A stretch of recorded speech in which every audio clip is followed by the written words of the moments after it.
Hi everyone, welcome to Gig. I'm your host, Mike Redman.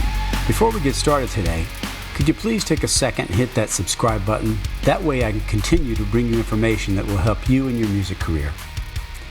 In my continuing effort to find working artists that are doing really well, I turn today to Todd Andrew, aka GODYES. Todd works tirelessly on production and custom music focused highly on the music that's used in TV, like the theme songs for FOX and NBC.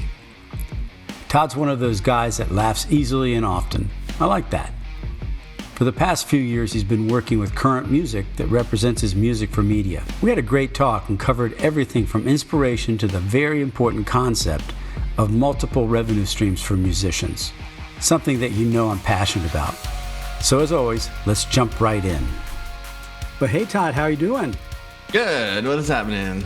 I'm really happy to have you on Gig. Maddie thinks the absolute world of you, Maddie Madsen. And I asked her for a couple people that she thought would be really great for this podcast, and you were the first name. So I'm excited to talk to you.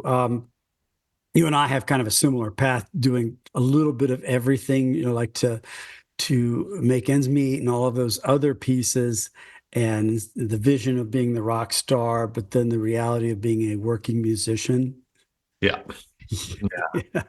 So you're mostly a guitar singer, right? Is that correct?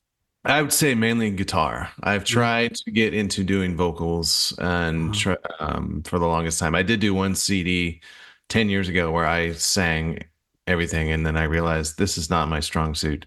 You have to, I think, try not to be jack of all trades. Find what you're really good at. Yeah. I think Steve Vai had this piece of advice, which is focus on your strengths and exaggerate it. And so just be, I'm guitar is where my brain lives all day. Singing, it's still like, there's a learning curve, and it's a very awkward learning curve. Yeah. I didn't learn how to sing until I ended up in a band after I did an album, and everybody thought I was this great singer. That what they didn't know is it took me 8 or 10 hours to sing one song. Right. Yeah. So on the record, it sounded great, but in reality, it was like, shit, I can't really sing. And so I had to kind of learn over time.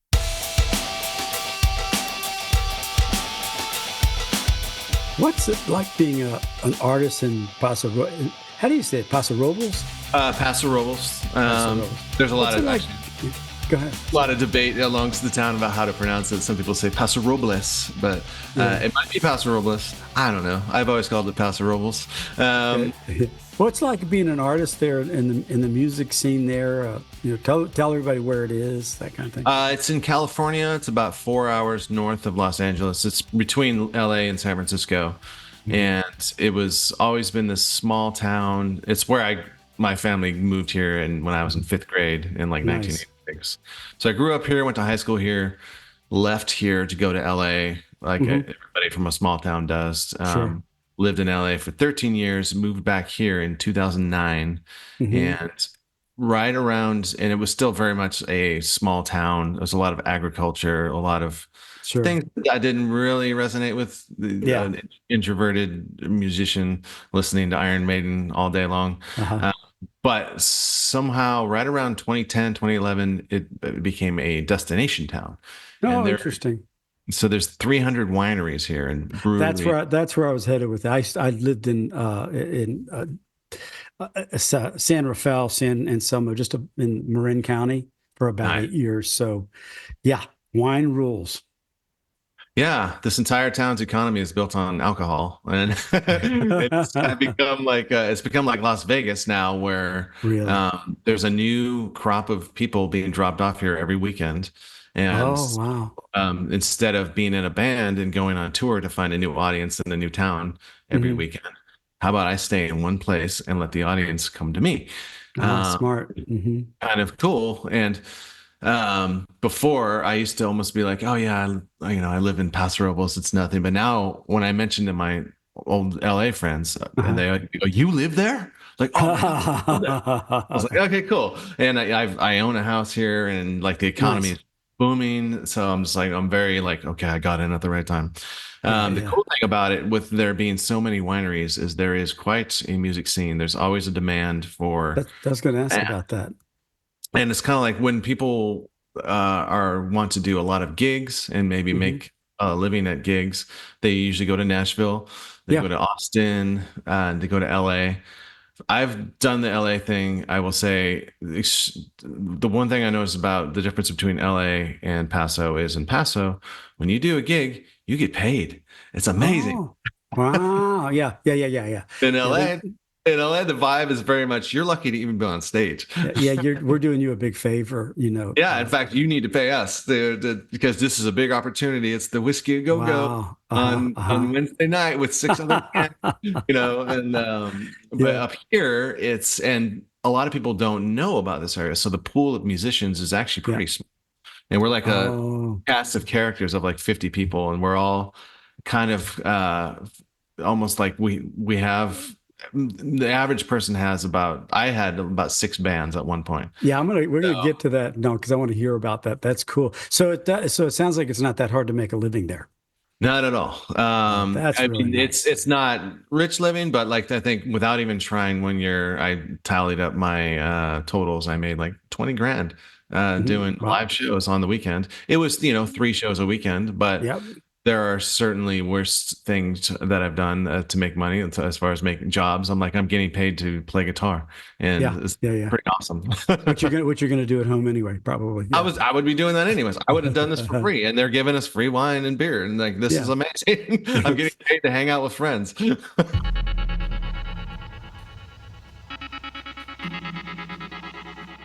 Todd, first and foremost, you're an artist, but Mhm. you're also a producer and you're a very successful commercial composer. But I wanted to ask you, and I ask the musicians this all the time because I get so many crazy answers. What is it that you love about music that made you get in it and stay in it? Yeah, the and I've been zeroing in on this because sometimes before I used to think it was live playing, but Uh-huh. it is. I don't think that it is. I Mm. because there are many a gig that I do where I come home in a bad mood. Oh yeah. My girlfriend will always be like, "Oh, okay," and some people really thrive on being on stage and interacting with crowds. Sure. Sometimes that is cool, but for me, I think it is the creation process, Oh, creating, okay. sitting in my studio right here, tinkering around with sounds and throwing some things together, and where something new happens Mhm. that makes me go, "Oh my God!" Like I've Yeah. never heard anything like this before in my life. I like Yeah. innovating, doing things that are different and sort of pushing the boundaries. I love my classic rock and this and that, but Hmm. that's been done. I Yep. still listen to it, but it's like, let's explore what else can be done. Let's Yeah. combine some Yeah. stuff. And whenever I'm here tinkering in the studio and I create something of what I think is never been done before, I get Right. this buzzing feeling that follows me throughout the day. That's So cool. I That's really love the cool. creation. So I That's would be cool. happy just being in the studio making new music all the time. Yeah. That's very much like a friend of mine in San Francisco. He's an artist, a fine artist, kind of fine. But Mm, yeah, he just told me, he says, I feel alive when I have a brush in my hand. exactly. It's Yeah. like, I don't know what's going to come out of that thing. Yeah, you kind Uh, of and it's in a weird cliche way, but you're communing with the universe. And yeah. when you sit down, you don't really know what's going to happen, and you start messing around with sounds, and then all of a sudden you're like, oh, that kick drum sounds crazy with that thing. Wait, what if I tuned it down? And you start to like follow Uh-huh, these, uh-huh, uh-huh. and then all of a sudden you're like, what is this? Like I've Yeah. never heard anything like this in my life, and it's That's just, awesome. yeah, I So get fuzzy just it, thinking about it. no, it's cool. Todd, you have like several projects. We're going to kind of touch on most of them, but two of them as a composer creating original TV themes and things like that Mhm. for current music and Yes. God Yes. So Mhm. let's start with your passion project, God Yes, and what is it? Where did it come from? Yeah, that was something that because all for the last 15 years I've been doing music for television, and Hmm. it's been pretty awesome. And I've been making track after track after track. I've made about 650 tracks for TV so far, and it's really refined a lot of production skills, and I Hmm. can make beats, I can do orchestral stuff. During While I've been doing that, every now and then I would do a free write, is what I call, which is kind of what I Okay. described. where Yeah. I have no agenda. Usually with a TV track, you have an agenda. It has a Mm-hmm. purpose. This is going to be used in sports. Yep. Yep. It's going to be Mm-hmm. used in a car commercial. With, and so what you're doing there is you're using your conscious mind, and a lot of times it comes out in a very predictable way. We want a Mm-hmm. song that sounds like this. Mm-hmm. With free writing, I'll set aside an hour and with no agenda at all, and I don't even have a purpose for these ideas. And Mm-hmm. so I'll just start screwing around. I'll like take a guitar, I'll just hit random chords, I'll put it in my sampler, I'll tune it up, I'll hit random keys, and I'm like, Uh-huh. oh, that's cool. And so I'll come up with these really next level, I think, ideas. But Mm-hmm. usually they're like, about 10 seconds long, and I Uh-huh. burn an MP3 of them. I put them in a file. I'm like, cool, that was cool. Okay, I got to get back to work now. Uh-huh. Let's do another sports track. And then for the longest time, this file has been building up of like 50, 60 of these really cool Mm-hmm. ideas. And every now and then I would, at the end of the night, I'd be like, let me hear some of these ideas. I'm like, oh my God, Yeah. these are amazing. That's a Yeah. real shame that they're just kind of sitting on my computer. Uh-huh. And I've always heard that you should always, whatever lights you up, that's what you should be doing. Yeah. And these ideas light me up. And I'm Mm. thinking I should be doing something with this. Yeah. So, but I didn't know what, because they didn't really fit into a traditional box. Like, do I put vocals over them? Like, I don't know. I don't Yeah. want to put vocals over them. You can't really do these live. They're kind of electronic. Some of these things aren't even guitars. Um, so I actually did sessions with a life coach, Oh, and really? Interesting. yeah, and we kind of probed, and she said she found that these ideas lit me up. She's like, "Well, you should do this. Like, what's a good goal?" I'm like, "Well, let me make an EP. I'll make an 8-song EP. I'll take these Mm-hmm. ideas, and they're like instrumental ideas, but instead of me singing on them, if I do hear vocals, I got somebody else singing on them, Sure. people that actually know what they're doing. And but for the most part, they're very guitar oriented, Yeah. electronic, instrumental things. So I did the EP, turned out amazing, put it on Spotify, and then of course, like anything, it just kind of sat there and fell flat. Sure. But I know that it's now taking shape, to be, now that it's happened and it exists in reality. Mm-hmm. It is now, and I put a name on it. This is something that I want to pursue. Yeah. Somebody even a year and a half ago said you should do this live, and I'm like, how? Yeah. Yeah. Yeah. Uh-huh. Uh-huh. So another thing that I discovered is that this is actually turning into a live thing. And what I did was I booked the show without even knowing what I was going to do. And so Ooh. there's a was normally a jazz club in town called Libretto. It is like the classy. There's like Grammy award winning people Yeah. that, it's like underground. It's like Oh, schwanky. sounds cool. Yeah.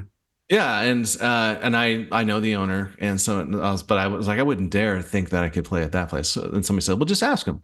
All right, so I said, I got this trippy electronic project. If you give me like a Thursday night, and he's like, yeah, man, if you're down, I'm down. I was like, okay. Uh, and so the place holds like 65 people, and Mm-hmm. he charges for tickets, so it's $30 Yep. a ticket. So I'm doing Huh. all these cover bands, and then my friend says, let me get this straight. You're going to do an hour of instrumental guitar music with just you on stage. It was me and a drummer. I eventually added a Okay. laptop. Oh, okay. It's Cool. basically me, a drummer, and a laptop. And Yep. so, and the drummer plays the click track. I fly in all kinds of the sounds. I do the Yep. guitar. Mm-hmm. We got lights, flashing, and Sounds it's like, fun, man. Sounds fun. yeah, it's like an audio visual experience. But somebody said, so you're going to charge $30 a tickets for people to watch you play guitar for an hour.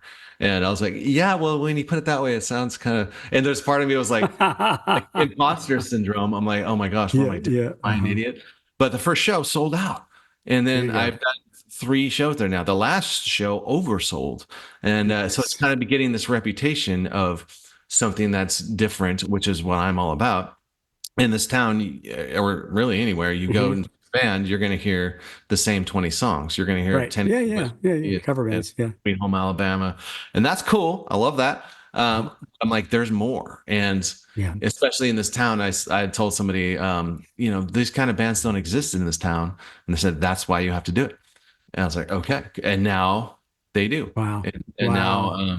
it's kind of a next level, like just outside the box guitar show for an hour that you can kind of just close your eyes and zone out to. So now I love God that. is kind of taking shape into that. So I want to Yeah. eventually get into like a big live show, which would be really cool. So how did you come up with the name God? Yes. I was working on the EP and I didn't know what to call it. And I think I saw it on somebody's license plate. I was at the Oh, really? stoplight, I'm like, God, yes. I was like, that's cool. Yeah, And yeah, then, yeah. Uh-huh. but then I realized the license plate didn't say that at all. And Oh, so I was oh, like, I'm using that name. And I yep. checked, it had not been used. Uh-huh. Uh, so yeah, I was like, That's cool. I'm I mean, keeping it's that. almost like, should I do this? God, yes. I mean, it's like, Exactly. yeah, And some of my friends, like this guy said he sneezed the other day and he said, God, yes. He's like, I see what you're saying about that. Like, it's just kind of yeah. something you say. And that's kind of what I want people to feel when they feel the music. Like, God, yes. God. One of your tracks I really, really liked is called Get Higher. Yes. And I just want to ask you, is because, I'm a composer too, and I've, all the same, a lot of the same stuff. But was that something that you said, you said you were putting these things together at night and you're kind of like, I'm going to spend a little time. It's like, oh, that's really cool, which I would just call inspired, right? Right. Or is it something you purposely created? No, yeah, that was one, the result of a free write. That's one of the first ones I put together. And that was, yeah, like the literal free write for that was I took, in my session, I did 3 minutes. I hit random chords on the guitar. And then I took another track, I hit other chords on top of those chords. And then I loaded that into a sampler, I tuned it up, I hit random keys, and that initial riff that you hear in the beginning is what came out. Yep. A lot of people are like, what is that? Is that a guitar? It is, but it's like a sampled guitar, but I tuned it up. And then I did the chords behind it, and then I put a beat behind it. I was like, oh. So It's good. It's and good. then there's the process of fleshing it out. And Yeah. and I always heard those vocals in the chorus, but I wanted to like a really cool female singer to do it, and I found her on the website Sounds Better, which is where Oh, you can hire session musicians. oh, And there's another one. It's something gig, like this podcast. It's almost like Fiverr for musicians. exactly, And yes, I found a really. I'm going to write this down. What's the name of that? Sound Better or Sound better. Sounds Better, one of those two. But yes, Yeah, it's good. that's Like cool. Yeah, I hired a lady to sing on mine. I needed some backgrounds on a track, and she was killer. It was like yeah, and it's $85. like since if you wrote the part, I just literally I sang it into a microphone and I said do this Yeah, and nailed it, and I still own 100% of the writers. Like yeah. she was a session player, so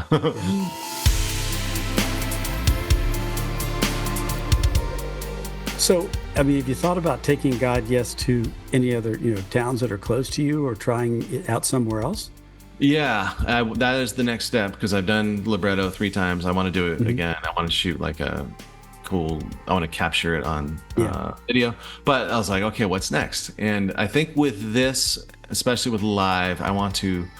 One thing I don't want to do is tour. I've never caught the touring bug. I like sleeping in my own bed every night. It's a lifestyle that you have to either love it or it's not for you. Yeah, exactly. And in the beginning, you're sleeping in Walmart parking lot in the van, and that's something you do when you're 20. I'm 48 now, so Yeah. it's like kind of a different deal. But the thing about keeping it independent is that you don't have to.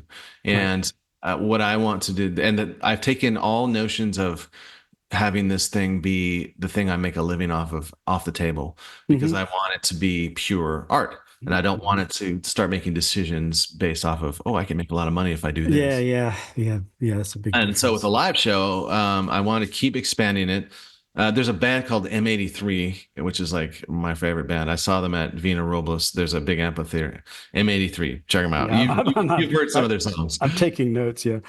And they did a show here, and I saw that, and I went, that is what I want to do, which is like, there are more musicians on stage. There was a lot of lights. There's a lot of like background projection, and it's almost like Fantasia or something like that, like Disney, Yeah. where it's like just a sight sound experience. So I want to develop that, maybe get some more people on stage, and just kind of rent a venue and put it on myself, and then That's so cool. yeah, That's cool. That's kind of like somewhere in between, high end DJs right. and live music.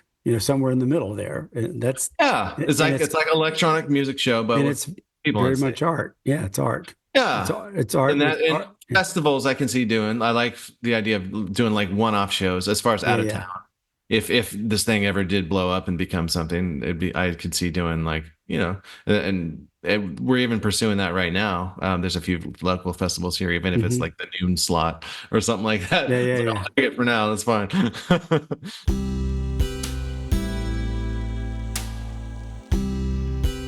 So you said that you played 120 gigs a year, which is kind of amazing. Yes. So how many? You said you played with about six bands. Tell me a little bit about the bands you played with. Yeah, those I got into when I first moved here in 2009. I actually was not so much into playing live. I kind of fell Hmm. out of that. It started in like 2011 when I had a bunch of basically my high school friends had Mm. a band. They were called the Small Kicks, and they were doing a round of shows. And they're like, "Hey, come play with guitar."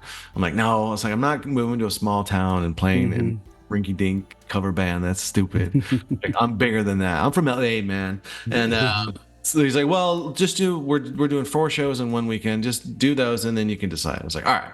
So I did 4 shows with them, and it was a lot of fun.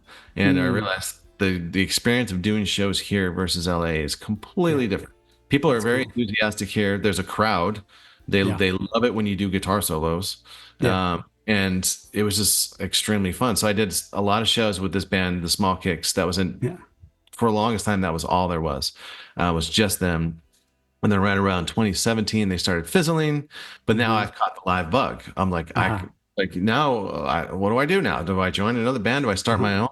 Uh-huh. And then joined a police tribute band. We're Wow. called Yeah. the Police, and so that was my first foray into jamming with other people. And so it was this bass player singer who does all the sting Mhm. parts. My friend Yep. Teddy who does the And you drums. were Andy. Yeah. I was Andy, yeah, and man, those songs are difficult to learn. I was going to say, I know, I can remember. I remember. Yeah. They didn't Yeah, sound like it, but they were hard. his left hand stretch is like insane. I'm Uh-huh. like to do every breath you take. I'm just like, oh my hand, oh my god. But the guy who played Sting though is this guy Yeah. Rolf. He's a country singer and he does acoustic shows. So I started backing him up on his acoustic Oh. shows. And then we did a anniversary show for this club called the Poorhouse. And then somebody saw me there and said, "Hey, could you want to jam with us?" My Yeah. problem was I just didn't know how to say no. And so anytime Mm. somebody asked me to jam with them, I just said, "Yeah, man, cool, why not?" Uh-huh. And then I joined an all Motown tribute band called Mofunk. I joined this band called Lulu and the Cowtippers, which is Val like, Tippers, I love it. yeah. But what I quickly realized was that I'm now overbooking myself, and it's starting Mm. to work against me. Where Yeah. if a band wanted to do a show, "Hey, are you available August 28th?" No, I'm sorry, I already got something. And Yeah. I would get these texts, and I'd constantly be saying, "I'm booked, I'm booked." Yeah. So that's when the 120 gigs a year happened. I did that like 2 years in a row, Yeah. and It's a it lot. was it was cool. My playing developed quite a bit, I bet. I um, bet. but it was very fun at first to be Hmm. social and get out of the house and explore this new side of myself. And I realized people like me. Oh my gosh, this is so cool! And I am a good live player. I sort of came out of my shell a little bit. Oh, good. That's Um, cool. but then it started to not be fun a little bit. There were certain ones where I'm just like, man, I just want like everyone else is having fun on the weekend going to the beach and stuff. I'm playing the Hmm. same 30 songs and sometimes it's you get those bad gigs where it's like Yeah. you're at a winery and there's 10 people there and you feel like you're Yep. bothering them or Yep. they tell you, "Can you turn down? I'm sorry," Yeah. you Yeah. know. Yeah. Yeah. Yeah. Yeah.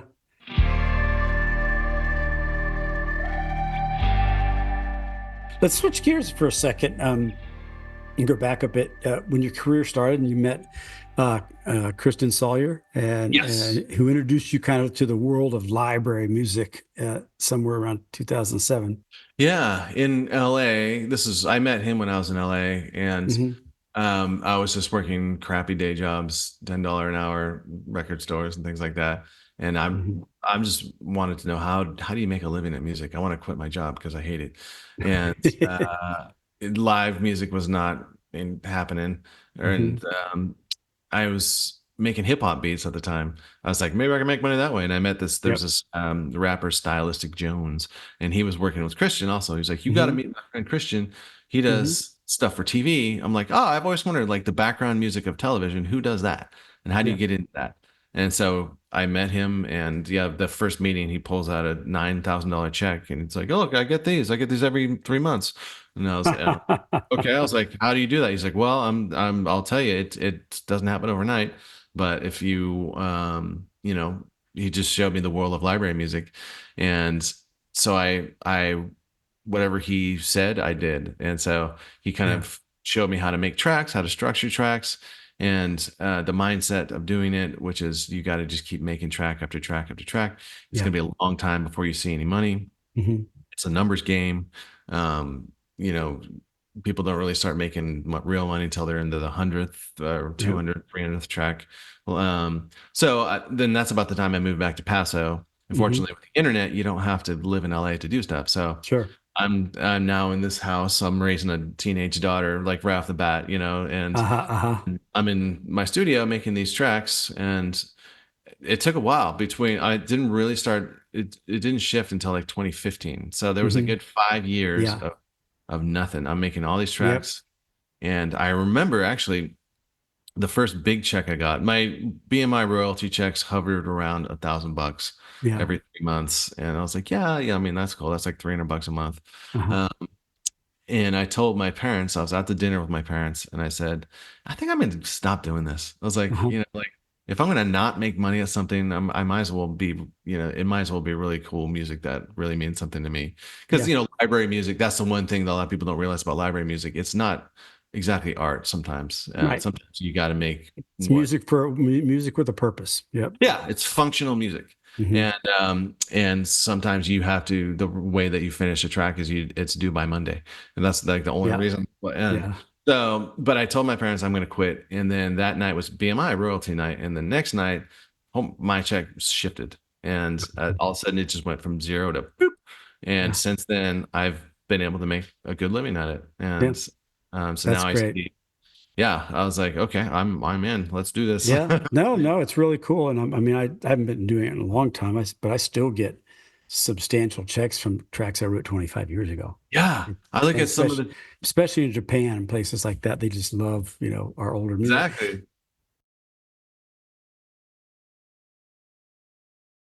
Can you tell me how it works? I mean, does Christian just call you and say, "Hey, I've got a brief," or how does that work? Yeah, and that's he had the Blazed Out music and Maddie's got current music, and they sort of Hmm. joined forces Yep. probably around 2014, somewhere 2013. And yeah, she brings to the table a lot of these custom gigs.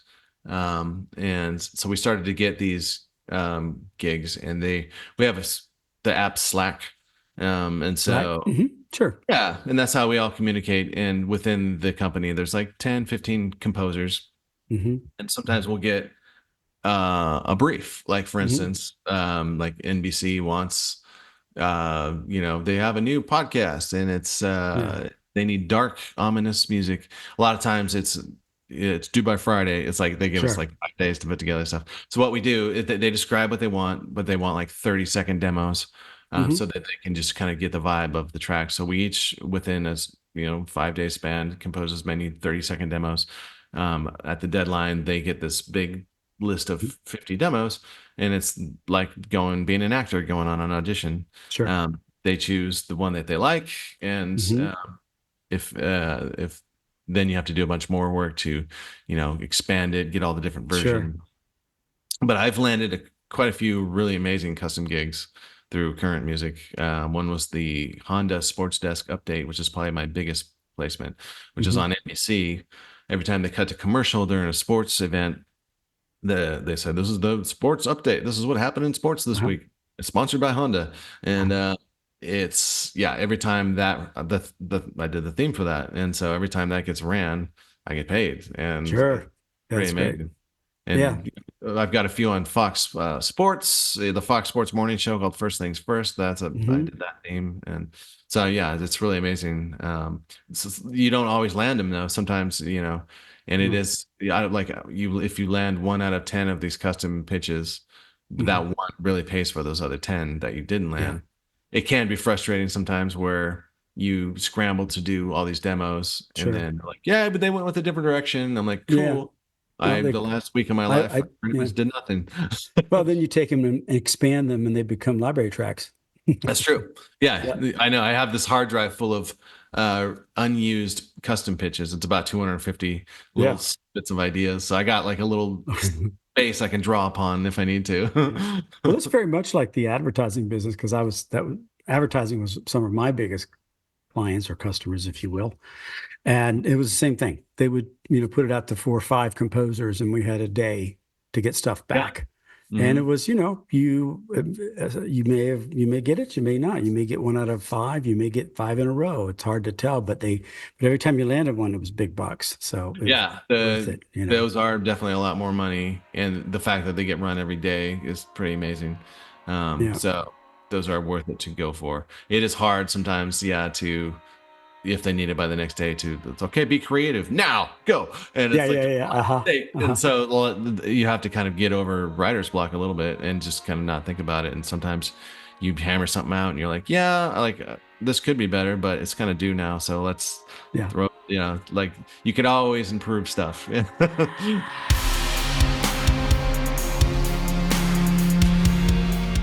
How important do you think it is, Todd, for a musician to have, look for or try to have multiple streams of income?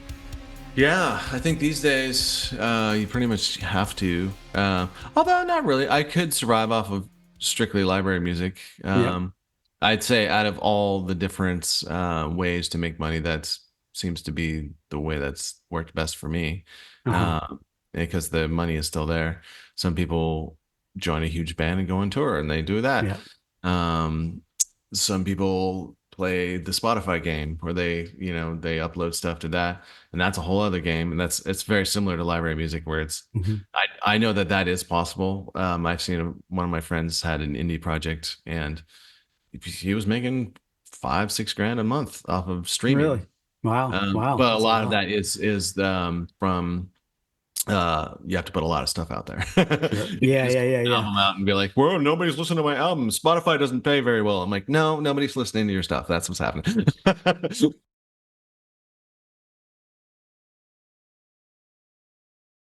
Are you ready for a quick little rapid fire, and then we'll wrap it up? Yep, go for it. All right. What are your favorite speakers in your studio? Oh, I got these Genelecs, which were Okay. like 4 grand right when Deadpool happened, and I splurged on it, Oh, and they're amazing. those are amazing speakers. There's no, Yes. yeah. Favorite unknown artist in LA? Oh, well, in LA, there's this guy. He calls himself Rye X. He's from Australia, but I think he lives in LA. Yeah, Yeah. he's up and coming. I think he's actually probably a lot more famous than I think he is, but he's pretty awesome. He's a singer, but he does trippy, artistic stuff. Oh, cool. How about the hardest thing about being in the music business? Um, yeah, just not taking it for granted and having multiple streams Hmm. and knowing that things changing actually because right now Hmm. like AI is the thing that's like Yeah. threatening to kill Yeah. us. I I don't think it usually, will myself, but I didn't uh put it in yours, but yeah, if you have an opinion, I'd love to have it. But I usually put it in every one right now because there's mm, all sorts of terror and fear and all sorts yeah, of stuff. yeah, Your music won't be replicated. I mean, but there is a lot of music that will be, yeah. Um, so how about this? A hobby that's not music related. Oh, yoga. I'm Nice. Yeah, I got the yoga bug and I was going 5 days a week to the studio. It's almost like Wow. I should be doing more music. Like I spent a lot of time doing yoga, Yeah. but it's addictive. I love it.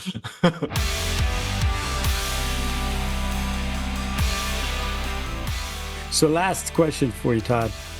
Mhm. Best advice or some advice that you might have for an aspiring artist, something that you learned along the way that might actually help them. Yes, which would probably be there's a quote, I don't know where it came from, but is perform action without attachment to the result. No, don't be attached to the results. Just be in the action of doing it. And that's why when you see people that, like you're talking about, I see it all the time. People that have a hard time finishing a track, Hmm. or they're too perfectionist. Yeah. That comes from a place of being attached to the result. I want this to be perfect. This represents me. Mm. Instead, be okay with imperfection, and it is about producing mass quantities of stuff. So don't get too hung up on the details, and know that by doing that, ironically, their quality will go up. That Yeah. that time spent on something doesn't necessarily equal quality. A lot of the best stuff is written in 5 minutes. So.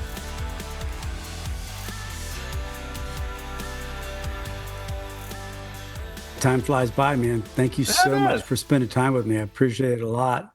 No, yeah.